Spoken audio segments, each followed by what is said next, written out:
there are two forces that rule this world.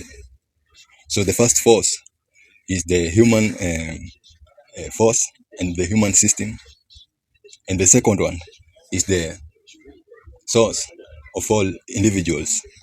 So let's start with the first force. The first force, this is the human ways, human traditions, human cultures, human ways of doing things.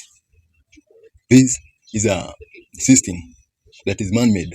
This is a system that is a byproduct of human intellectualism, human knowledge, human experiences.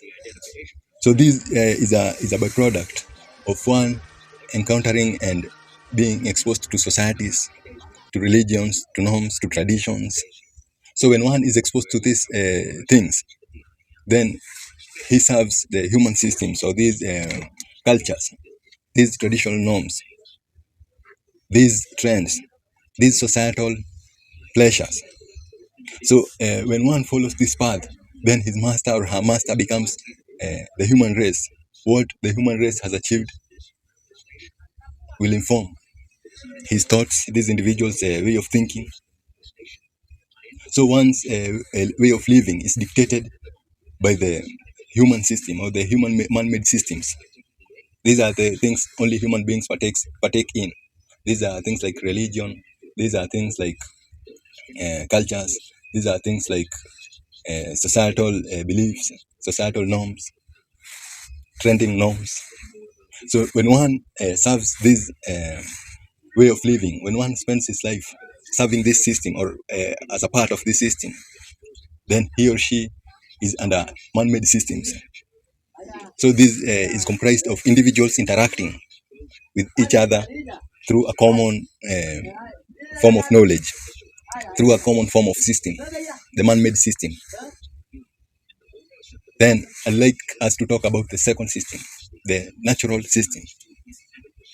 What is this natural or the life system? So this is made up of different organisms. This is made up of animals. This is made up of plants. This is made up of trees. This is made up of everything that lives. So the difference between the first system, which is the human system, and the natural system, is that every living thing has its purpose here on this planet. Every living thing has the things that it should achieve as per nature. So just as worms' job is recycling dead materials into fertile soils, human beings have their job, have their purpose here on this planet. And so when one follows that system of nature, then one acts as nature or as the whole life energy meant him to act. We've said this is the system of life. This is how trees interact with human beings. They offer human beings oxygen, and human beings offers the trees carbon dioxide. So the tree's purpose is recycling carbon dioxide into oxygen, which is useful to animals and to living beings like humans. So every species has its job to do here on this planet. There's an interdependence of different species. These form one system called life. Just as we've said, different individuals functioning in systems, functioning in cultures, in man-made ways. They serve that system which is man-made. So in the same way, when one lives as per his nature or her nature, his natural way of being, then his natural way of being has the role of a human being, and he or she will play that role. So we've had prophets, sages, mystics. These individuals are individuals who decided to serve or to act on behalf of that holistic, total life energy that is manifested in all diverse living forms. So that system is holistic and uses the trees to recycle air, uses the microorganisms to recycle dead bodies, uses the trees to prevent soil erosion, uses the grass to prevent soil erosion. So all these species have their role, and when human being decides to serve that way of living, that system, then he acts as man was meant to be by nature, by his source, by the life essence, by that total, holistic, absolute life energy in us all. So one becomes a servant of that total undivided system, that total absolute system which consists all living things, which is ancient, which is in us right now. So this system is holistic. It does not divide.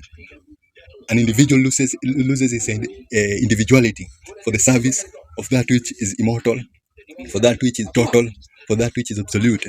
So when one's actions become representative of the absolute, he or she loses him or herself, her individuality or his individuality, for the sake of that total life energy in us all. So this second system is a rarely used system as far as human beings are concerned. All other living things play by that flow, but the human beings, through their human systems, interfere with that natural flow. The human beings end up creating sicknesses for themselves. They end up distracting their bodies, their systems. So when one follows the human systems, he or she will tend to divert from his holistic, immortal system. So one must lose his individuality, his personal opinions for the total to get some space to act through him. So until next time.